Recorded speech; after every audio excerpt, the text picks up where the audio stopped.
नमस्कार मैत्रिणींनो, आजच्या या व्हिडिओमध्ये आपण बघणार आहोत की 8 वर्षाच्या साधारण 8 ते 9 वर्षाच्या मुलीसाठी आपल्याला परकर पोलक किंवा साडीचा ड्रेस कसा शिवायचा त्याकरता इथे मी साडी घेतलेली आहे। तुम्ही बघू शकता पूर्ण साडी आहे, काठपदरी साडी आहे। सर्वप्रथम आपल्याला जो चोळी किंवा टॉप असतो त्याची कटिंग करायची आहे। तर पदर जो आहे तो मी कट करून घेणार आहे। पदराच्या भागाची आपल्याला इथे चोळी बनवायची आहे किंवा पोलक जे आपण म्हणतो ते पदर पूर्ण कट करून घेतलेला आहे। 4 घड्यांमध्ये मी ठेवून घेतलेला आहे। माझ्याकडची बाजू जी आहे ती बंद बाजू आहे, समोरील बाजू ओपन बाजू आहे। सर्वप्रथम शोल्डरचं मेजरमेंट घेऊयात। वरच्या बाजूने अर्धा इंच सोडून शोल्डरचं मेजरमेंट घेऊयात। 12 इंच शोल्डर आहे, 6 घेणार आहे इथे मी। आर्महोलसाठी 6 इंचावरती मार्किंग करून घेणार आहे आणि सरळ रेष इथे आपल्याला आखून घ्यायची आहे आर्महोलसाठी। आता चेस्टचं म्हणजे छातीचं माप घ्यायचं आहे। 28 इंच छाती आहे, त्याचा चौथा भाग 7 इंच, 7 इंचावरती मार्किंग करून घ्यायची आहे आणि ही जी लाईन आहे ती पुढे वाढवून घ्यायची आहे आपल्याला। त्याचप्रमाणे आता आपल्याला चोळीची किंवा पोलक जे आहे आपले त्याची उंची बघायची आहे। तर इथे साधारण 13 इंच आपल्याला तयार ठेवायचा आहे। 14 इंचाची इथे आपण उंची घेतलेली आहे, 1 इंच एक्स्ट्रा घेणार आहोत। बॉटम साइडला घ्यायचं आहे कमरेचं जे माप आहे ते, त्याचा चौथा भाग 6.5 इंचावरती मी मार्किंग करून घेतलेला आहे। दोन्ही पॉइंट्स आपल्याला कनेक्ट करून घ्यायचे आहेत अशा पद्धतीने स्केलच्या हेल्पनी आणि साधारण 1.5 ते 2 इंच अशी मार्जिन ठेवून आपल्याला मार्जिनचे जे पॉइंट आहेत ते पण करून घ्यायचे आहेत आणि तिथेही तिरकी रेष जी आहे ती आखून घ्यायची आहे व्हिडिओत दाखवल्याप्रमाणे। आता 1 इंचसाठी जो आर्महोल आहे, फ्रंट आर्महोल म्हणजे पुढचा जो भाग आहे आर्महोलचा त्याच्यासाठी 1 इंच आणि मागच्या बाजूला 1.5 इंचावरती मार्किंग करायचं। आर्महोल स्केलचा यूज करून आर्महोल इथे मी मार्किंग करून घेतलेली आहे। आता गळ्याची रुंदी बघू। गळा रुंदी 3 इंच आणि गळ्याची खोली जी आहे ती आपल्याला साधारण इथे 3.5 इंच ठेवायची आहे, म्हणजे तो तयार होऊन 3 इंचाचा तयार होईल खोलीला। अशा पद्धतीने स्क्वेअर इथे आखून घ्यायचा आहे। गळे जे आहेत ते आपण जो अस्तराचा भाग आहे त्यावरती कट करणार आहोत। इथे मी फक्त स्क्वेअर करून तुम्हाला दाखवलेला आहे। अर्धा इंच शोल्डर जे आहे आर्महोल साइडला डाऊन करून घ्यायचा आहे। अशा पद्धतीने याची कटिंग करून घ्यायची। जी कटिंग आपण टॉप पार्ट मेन फॅब्रिक वर केली होती तीच आपल्याला अस्तरावरती पण करून घ्यायची आहे। अशा पद्धतीने मार्किंग करून घ्यायची आहे। पहिल्यांदा बॅक आर्महोल आणि त्यानंतर फ्रंट आर्महोलची कटिंग करायची आहे। अस्तराची कटिंग आपली झालेली आहे। आता इथे मी फ्रंट पार्टचा जो नेक आहे त्याची मार्किंग करणार आहे। साधारण 3 इंच रुंदीला आणि खोलीला आपल्याला इथे 3.5 इंच घ्यायचं आहे। गळ्यासाठी इथे मार्किंग करून घेतलेला आहे। चौकोन आखून घ्यायचा आहे। आधी आपल्याला स्क्वेअर शेप ड्रॉ करून घ्यायचा आहे आणि गोल आकार आपल्याला इथे देऊन घ्यायचा आहे। आता गोल आकार आपल्याला देऊन घ्यायचा आहे अशा पद्धतीने। हा फ्रंट भाग झाला आपला, याच्यावरतीच आपल्याला कटिंग करून घ्यायची आहे गळ्याची जी आहे पूर्ण ती। आता बॅक पार्ट घ्यायचा आहे। बॅकला पण आपल्याला गळा ॲज इट इज कट करायचा आहे, फक्त खालच्या बाजूला आपल्याला एक आकार जो आहे गळ्यासाठी तो कट करून घ्यायचा आहे। इथे डिझाइन आपण कट करणार आहोत। तुमच्या आवडीने तुम्ही कोणतीही डिझाइन इथे ड्रॉ करून कट करून घेऊ शकता। आता ही डिझाइन जी आहे सेंटरच्या साइडने फोल्ड करायचं आहे फॅब्रिक आपल्याला आणि टॅप करून घ्यायचं आहे, म्हणजे दोन्ही बाजूला ही जी शिलाई ही जी आपली मार्किंग आहे ती व्यवस्थित उठून दिसेल। हे बघा मी डार्क करून घेतलेला आहे। आता आपल्याला जो स्कर्ट किंवा परकर जो म्हणतो त्याची कटिंग करायची आहे। तर त्यासाठी मी साडी ओपन केलेली आहे आणि साधारण आपल्याला उंची घ्यायची आहे। उंची आपल्याला इथे किती घ्यायची आहे, साधारण आपला जो स्कर्ट आहे तो 30 इंचाचा तयार होणार आहे।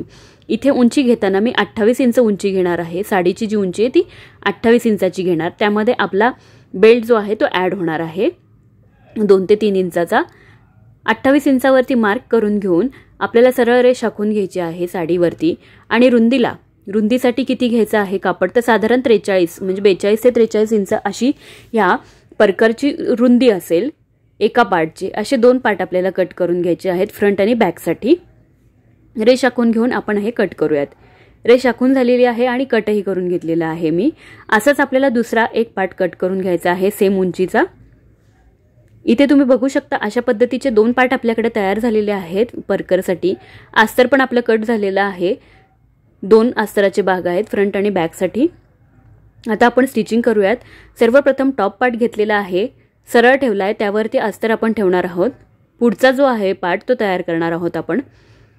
गळा आखून घेऊन त्याच्यावरती आपल्याला स्टिच करून घ्यायचं आहे व्यवस्थित आणि नंतर हे जे फॅब्रिक आहे अस्तरचं ते उलट्या बाजूला आपल्याला करून घ्यायचं आहे, म्हणजे ते सरळ होईल व्यवस्थित। बॅक पार्ट घेतलेला आहे, अस्तर ठेवलेला आहे आणि गळ्याच्या बाजूने तसेच खालच्या भागामध्ये आपल्याला शिवून घ्यायचं आहे, स्टिचिंग करायची आहे।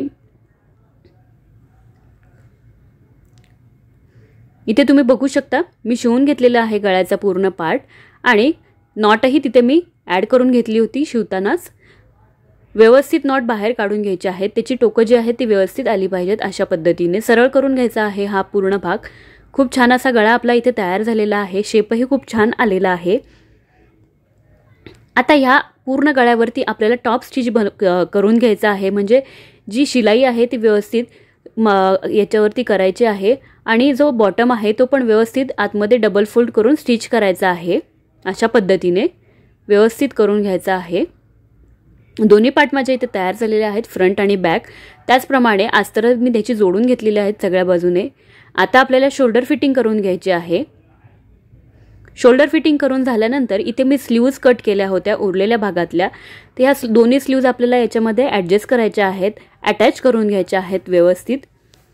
स्लीव्ज मी इथे अटॅच करून घेतलेले आहेत। आता हा जो चोळीचा भाग आहे हा आपल्याला उलटा करून घ्यायचा आहे आणि साधारण जी आपण मार्जिन ठेवली होती 1.5 इंचाची, 1.5 ते 2 इंचाची, त्याप्रमाणे आपल्याला पूर्ण चोळीला फिटिंग करून घ्यायची आहे। आता आपण परकरचा भाग घेणार आहोत। अस्तर खाली ठेवून त्यावरती आपल्याला हा वरचा जो साडीचा भाग आहे तो सरळ ठेवून घ्यायचा आहे आणि आपल्याला अशा साधारण 1.5 इंचाच्या, 1.5 ते 2 इंचाच्या व्यवस्थित अशा प्लेट बनवून घ्यायच्या आहेत। प्लेट्सचं जे डायरेक्शन असेल ते एकाच बाजूने असेल। अशा पद्धतीने पूर्ण अस्तरावरती आपल्याला ह्या प्लेट्स बनवून घ्यायच्या आहेत, फ्रंट आणि बॅक दोन्हीही। इथे तुम्ही बघू शकता की प्लेट्स माझ्या बनवून झालेल्या आहेत दोन्ही पार्ट्सच्या। खूप छान अशी याला फिनिशिंग आलेली आहे। आता हे एकावर एक ठेवून आपल्याला एक बाजू जी आहे ती स्टिच करून घ्यायची आहे, म्हणजे एक बाजू आपण व्यवस्थित जोडून घेणार आहोत शिवून आणि दुसरी बाजू ओपन राहील आपली। त्यानंतर आता काय करायचं आहे, एक बाजू आपण शिवून घेतली। आता एक मी फॅब्रिक घेतलेलं आहे याच्यावरती एक वेगळी डिझाइन करण्यासाठी।